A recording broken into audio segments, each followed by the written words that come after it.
My next video is going to be what I've been waiting to do. I'm really into audio equipment and speakers, and this kind of was the pinnacle, the kind of the summit I was trying to reach with sound. I kind of found it in these. Not to say that they're perfect. They're not. They are just the best speakers that I've owned and that I've heard. Um, the only thing about this one is I have two of them. The other one's fine. This one, the Klipsch symbol is like just tilted down a little bit, and it bugs me to no end. I just don't want to rip it off there, so and re-glue it or whatever it is on there. I don't know. I can't bring myself to do it. But other than that, these things are pretty good. They're not in mint condition, but they're I would say near mint. It's the oiled oak finish, which was I believe the most common. These were sold on a lot of military bases. And that's where a lot of people would have purchased theirs. They sold them in a lot of different outlets, but some notable features on these, of course, is the loaded horn design from Klipsch, which is just very common for their designs. This is a three-way, and almost all of their designs were three-way. I think the Hearsay was not. I don't know. I want to say that was just a two-way, but I don't know that for sure. I have to. I should know that and look it up. But um, uh, another notable feature about this one is this is the Chorus 2. The Chorus 1 down here would have had ports. This is not a ported design. These are what I guess now I consider. I've always been interested in it, but these are the first cabinets I've had that that implement this design, and I can't remember which order this is considered because there's fourth order, fifth order, sixth order. I don't know what these are. It's a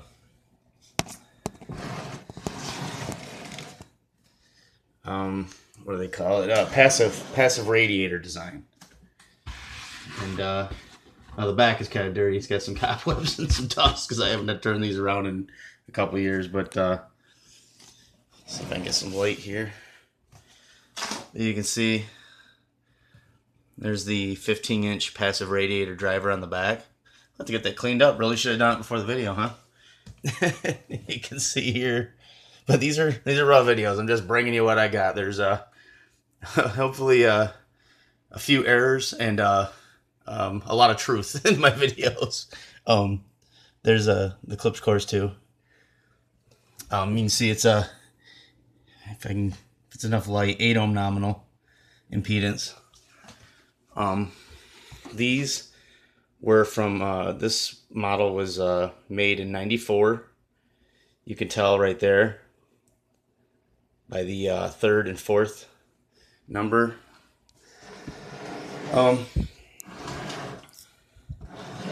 And they're not super mint, but definitely have to take these and clean them. I do need to oil the wood.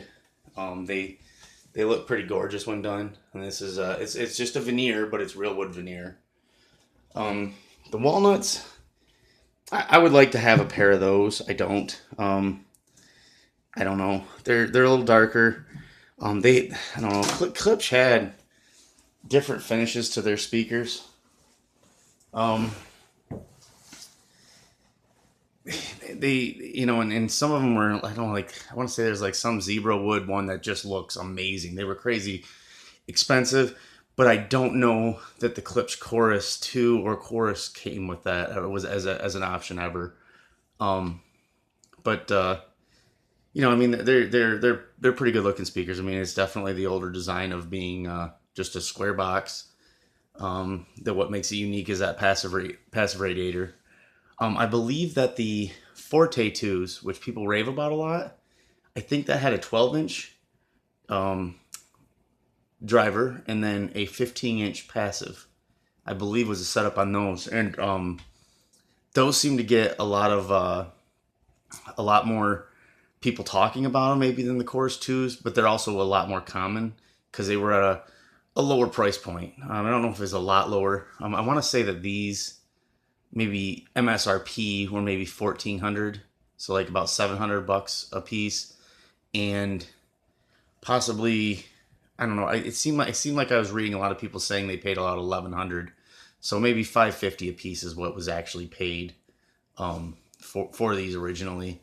Um, they also, another strange thing about these is they're rated at 100 watts to 1,000 watts, and that's I've never seen anything that has like that large of a discrepancy between like RMS and peak power. So I mean, I've put the M70 to it, run it hard, close to its 200 watts before clipping. The MX2, 150 before clipping, and then 200 plus dynamic. And these do just fine with that. They they're so efficient. I don't know. I'm gonna do another video and do like a sound test. This is kind of preliminary thing. And the efficiency rating on these is very high. It's like, I want to say it's 110, but I don't know. I don't know if it's that high. It's very, very high. Um, if you want to listen to these in a room of any normal size and 200 watts isn't getting it for you, I don't know what to tell you. That it's concert level at 200 watts. I mean, at 1 watt, these things are pretty loud, and at 10 watts, they're stupid loud. And then you go up from there, you're just getting into, if you, I don't know if you're really jamming out, like it's just, I've cranked them because, every once in a while I like to, just hear what it can do. But I mean, it will, shake my windows. And I mean, if I'm laying in bed, it will shake the bed and then the walls, and then things start vibrating, and then it doesn't sound good anymore. The speakers sound just fine. They don't break up. The mid-range and tweeter are fine. That's another thing. These do have the Bob Kreitz titanium dome. I put that in. It's not a very expensive upgrade. I can show you they came in these cases here. I put the originals back in there in case these ever went bad. I had a backup or something. This is what the original tweeter that was in there looked like. I believe they were ferrofluid. Let me pull this out to see if they see any on there. Yeah, you can see how it's kind of got that shmoo on there a little bit, but not a ton. But it was, I believe these were ferrofluid cooled. Of course, it's since dried, but these are a quality component. It's just surprisingly, you would think that, I don't know what they call this, but I think it's like a plastic, and it was a sweet sounding tweeter, and you would think that going from something like a soft material like that, which in like a subwoofer, an aluminum cone versus like a polymer or a plastic, the plastic will give like a softer sound to it, but in a tweeter, that somehow the titanium has a smoother sound to it. It's not as shrill. Not that they were bad, but Klipsch's are bright, and that's one thing I will say is a downside to these. Most people will tell you you're going to want to run these with a tube amp, which most tube amps are low power, which is fine with these because you don't need a lot of power to drive them to a high output. But I don't know. I like them with the Yamaha setup, which is actually Yamaha is generally considered a very bright sound, and I can agree with that on a certain level. I don't see a lot of people say that as a knock on the Yamaha stuff. I wouldn't. I think it's just very highly detailed. It makes the highs more highly detailed to me, and I think that maybe it's a little pronounced, and when you start really cranking it, maybe it can be a bit much. But to me, you just go to the little treble control, or if you got an EQ, you go to the higher frequencies. Just turn down a little bit, and problem solved. Not real complicated, not real difficult. Of course, you do have to put an EQ in your signal path, which I know a lot of people don't agree with, and whatever. It's to each his own. I'm not that serious about it. It's not that deep. I like what I like, and if it sounds good to me, like I crank the bass. I mean, pretty much EQ. Anytime you see me with an EQ, it'll have a big smiley face drawn on it. I mean, that's just how I. It's just what sounds best to me with almost any type of music. Um, that's just the way I like it, you know. So, and that's with my listening experience. That's all I'm concerned about is what sounds good to me. So, but yeah, so these are being driven by the MX2 currently. Um, I run them with the M70, generally not in the summer because that thing's Class A and it is a space heater, and um, it gets really really hot in here. In the winter, I can put that on and close the vent, and my room stays plenty warm. I mean, I don't know. I just know that heat and electronics don't mix, and so I figured the more that I'm uh, running that amplifier when it's hot and it gets hot in here, so it's not dissipating the heat as easily. To me, it's just taking life off the amplifier, and I would like the M70 to last as long as possible. It's an amazing sounding amplifier. Um, it has like this 0 point distortion, which is circuitry in there that is supposed to detect a discrepancy from the input to the output, and then eliminate anything that was added, so that there should be no distortion in that amplifier. Yamaha got away with that, I believe, in the M80 and the M85. They no longer did that, but they also added an amazing feature, which is to turn off the Class A um, and just make it run an AB, and it's on auto. So after like a certain amount of watts, maybe 10 or so, it will switch over to AB or something like that, to that effect. And those go for more money. It's weird. These M70s right now on eBay, there's like 7 or 8 of them, and I don't think you can get one for under $400. Um, for the longest time, you could snatch one of these for $200. That's what I paid for this one. I paid $400 for the C70 and M70. For this combo now, in the condition that these are in, you're looking at $700 to $1,000, which, is it worth it? I don't know. I guess it's something you'd have to answer. But to me, I wouldn't pay that much. I don't know. That's an amazing sounding setup with the turntable. For vinyl listening, you could do a lot worse than that combo. But the Klipsch is that the best setup for these? I don't. It's what I got right now. I've run tons of different stuff over the years. Marantz, Denon, Yamaha. I went with Yamaha because of the detail on the highs. I feel like Denon and Marantz have a much warmer sound, which a lot of people prefer, and that's great. I mean, if that's what you're into, I would steer you towards those brands. Onkyo, I feel like, is kind of in the middle. I think that's maybe a little more neutral.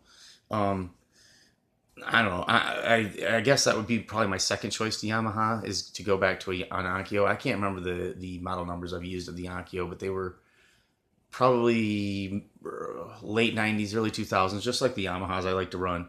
To me, that seemed to be when receivers were, um, I don't know. I mean, unless you're talking about like the silver faced, which are just have an aesthetic to them in a different sound. I think transistor technology changed, and maybe some people would say not for the better.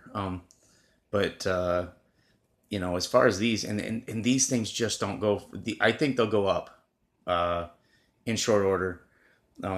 But right now, a lot of deals can be had on late 90s, early 2000s monster receivers. This was Yamaha's flagship. You could find these as low as $150 at times. This is like, I think it's like around $1,600 receiver new. Um, and they're stupid heavy. They're like 44 pounds. And then you look at, unless you're in like a crazy price range nowadays, all the receivers are light because they're not carrying a proper power supply for the amplifier section. The transformers are tiny. You can look in the back of a receiver and look at two things: size of the transformer, size of the caps, and that'll tell you everything you're pretty much going to need to know about that receiver. This has monster caps and a monster power supply. The M70 has a really large transformer. The MX2 has two, I would say, medium large. they're not massive, but it's got two of them, and I don't know. I love that amplifier. I as soon as I got the M70, because I had the MX2 first, I kind of put that on my rears, and left it on the rear channels for the longest time.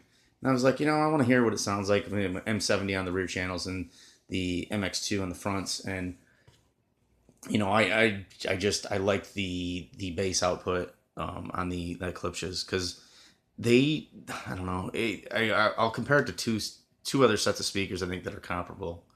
The AT15 and the D9 from Cerwin Vega, and I've had both, and I'm guess kind of an outlier that I like the AT15. To me, they sound better than the D9. They're very similar though. I mean, they're both fantastic, but compared to the Klipsch Chorus, they will blow a Klipsch Chorus away in the low end, even with the 15-inch in the front and the 15 passive in the back. They really don't have that kind of output. But to me, as much as these are, the highs are a little too pronounced, the lows are a little too pronounced in those. So I don't know. Maybe if you get the lows of a Cerwin Vega AT15 with the highs of a Klipsch Chorus II, I think maybe you'd have something there. I don't know, but I will say that the bass coming from the Klipsch is much tighter.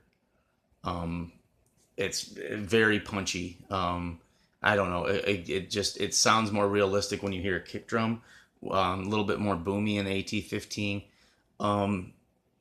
I've heard if you feed them more watts, because I believe an AT15 can handle up to 400 continuous. Perhaps that would be better controlling of the sub driver. So, maybe didn't do them justice with 200 watts. But so that could be it. There's a lot of factors involved, room size, all that, and I do not. This is a rather small room. The Klipsch probably would do better in a bit larger room, but this is just where I use them. Yeah, they're just I don't know. They're amazing sounding speakers. The one thing people talk about with these, and I would agree fully, is the Soundstage is very, very large. The AT15 will not disappear. You close your eyes, you could point exactly where where that sound's coming from. These, sometimes I'll think that I still have the surround on. It's a complete.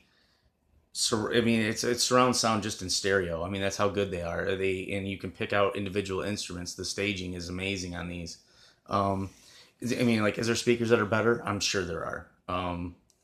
I paid $750 for these. They generally go for more like 1,000, 1,200. Especially 1,200 if you have like the Kreitz crossover. These have the original crossovers in them. I haven't recapped them. Haven't done anything to them. I'm thinking about doing that upgrade, but I don't want it to sound like a different speaker, so I'm going to be kind of careful there. But usually Bob Kreitz is well respected in the Klipsch community, and I haven't heard anybody say that he steered them wrong. Some people will switch the Tactrix. It's not a cone. I'm trying to think what it would be called. But the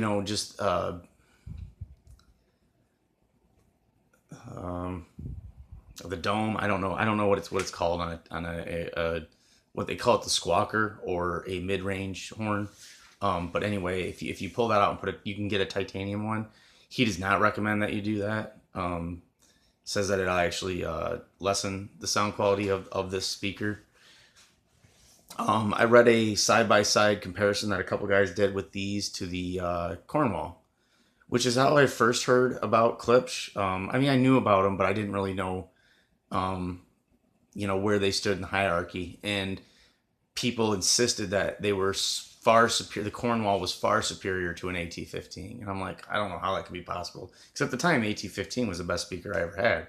I always wanted a set of large Cerwin Vegas. I was finally fortunate enough to get a pair, and I thought I had the greatest speaker ever. And that is my favorite speaker. I got some D9s because I heard those were better, and I would say they're comparable. You're not gonna gain much. You're not gonna lose much. I don't know. They're kind of to me they're a toss up. I've heard the cabinets are made better on the D9. I don't know. I didn't really take them apart to look at all the ins and outs of them. I never had either cabinet fail on me. These with the real wood veneer, I would say is a superior, finish. But I don't think you could do wrong by getting any of those three. I listen to a lot of rock, so uh, these these are good for that. The AT-15 is excellent for that. The D9 is excellent for that. Um, but these sound just better when you're anything else. Home theater, amazing. Classical, really, really good. Acoustics, way better than you're going to get with an AT-15 or a D9. Not to say that those don't sound amazing with that. I mean, if you were to like have the three in a store and you walked home with the AT-15 and you got it in your home, I'm sure without putting it side by side with this, you would be like, this sounds amazing. But then you put it side by side with a Klipsch Chorus, and I think maybe acoustic tracks. I think I'd have to give the edge to the chorus. With digital type music, like synths and like synth heavy music, I would say the chorus, hands down. Um, just this is to my ears. I mean, you have to make up your own decision. I think people try to make other people's decisions up with their what they like best. I've heard people say this was kind of a replacement for the Cornwall. But I don't. I think the two may have existed at the same time. So you could get a chorus or you could get a Cornwall. But I don't. I'm not positive on that. Like everything else, I want people to leave stuff in the comments if I'm wrong, or if they know the specifics. Because I just like to have a place where people can go and see what my thoughts are, and then share their thoughts. And then people, hopefully start a discussion on some of these things. And so, people are out looking, going, hey, I'm looking at getting into an analog, system with a turntable, a preamp, maybe separates, or, I'm looking for just something simple, maybe one really nice receiver and a couple of speakers. I'm going to roll out those D5s and AT10s soon, and you can kind of take a look at those. I'm probably not going to pull the drivers out of this one, but I think I will with the AT10 and the D5. I'm going to show real quick one of the features I really like on this. The surround on this is you can see there's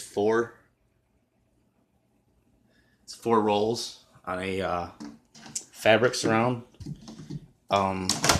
Fabric surrounds last a very, very long time.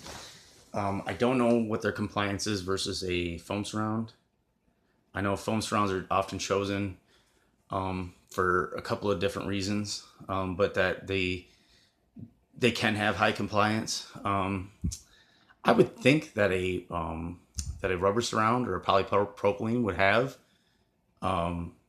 could have a high compliance. So I don't know. Maybe they don't breathe. I don't even know if that's. I don't know if foam is that porous where actually air is at all transferred. So I don't know. I know rubber surrounds last for a very, very long time. So why would you choose foam over rubber, or or cloth? Is it just the cost involved? I don't know.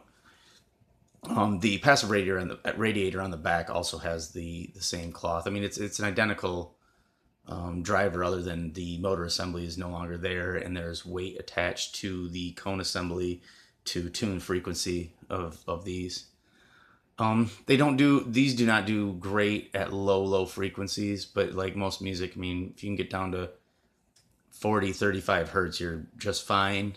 But like an AT10, D9 will have no problem getting down lower than that.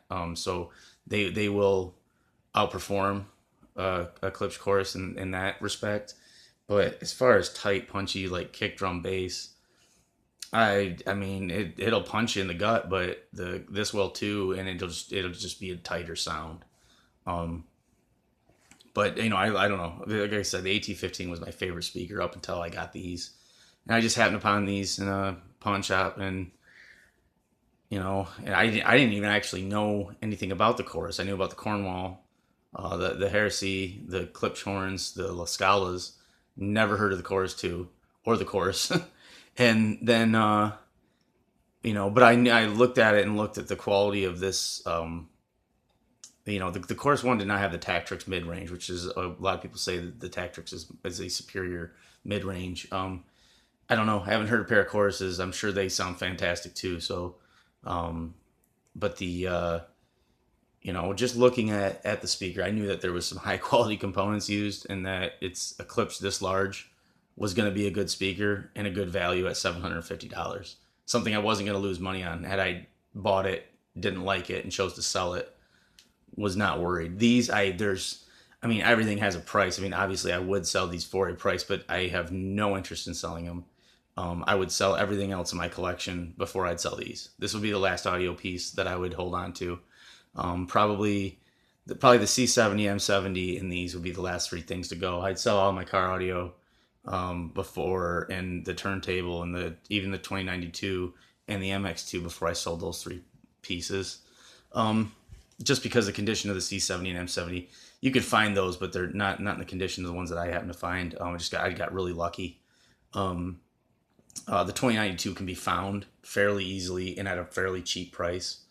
And the SL 1300s are fairly expensive. I would say roughly, on a good example, you'd spend probably $350. I'd say this one I would sell probably more for like $250, just because it has a few issues.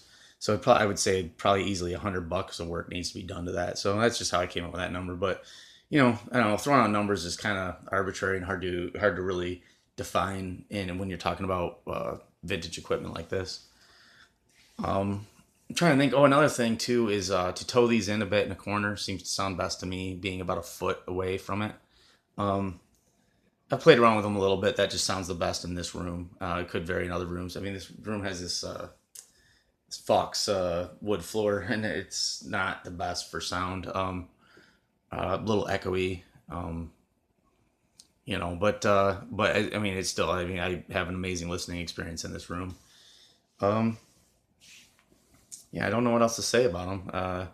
I would say if you can get your hands on a pair, I'd recommend them. And like I said, I mean, let's say you can pay like $1,000 for them. I mean, if you don't have to immediately come up with $1,000 and be rushed to sell them, and you had a couple months, I can't imagine you could put a good example of Klipsch Chorus speakers up and not get somebody to bite at $1,000 or $900, for a quick sale. Uh, so really, there's not these don't go down in value. These are only going to go up in value. They're not made. They're not part of the heritage line as of yet. Um, Cornwalls are a little more common, but they were made for a much longer time period than these were. I believe these were only made for like maybe 5 years or so, somewhere in there. Maybe six at the most. I don't even know that the Klipsch Chorus II, the two choruses overall, probably like 89 to 95, some maybe 96, somewhere in there. They did sell them at those like I don't know what they call them, the stores that sell to the military. So these are sold all over the world, like in Germany or whatever. You hear a lot of people that pick theirs up in Germany. Um, so that's where a lot, like, you see a lot of stories of where people purchase these at. But Yeah, just really really good.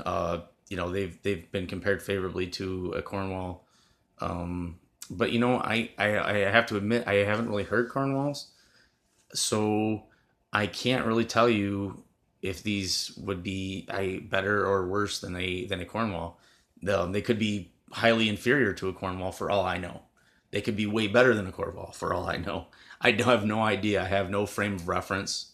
Um, but the Cornwall is very highly regarded speaker. That's another one that I would buy on the spot. If I found a good example and it was a decent deal, I'd just look it up, look what they're going for at the time, and look at this, what's sold, not what asking price is still sitting out there on eBay or something like that. See what people have actually paid for them.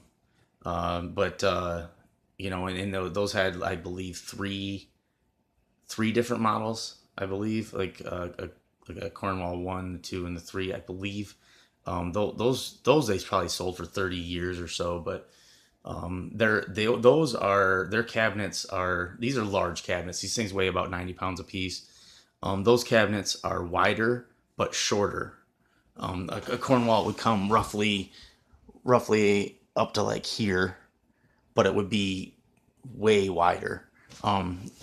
So overall, uh, cabinet displacement would be probably the same as these. So just in a different size package. And the reason they're called Cornwalls is because they're supposed to sound good either set in the corner or against a wall. These, because of the being a passive radiator, placement is a little more important than maybe a Cornwall, so they might be a little bit trickier.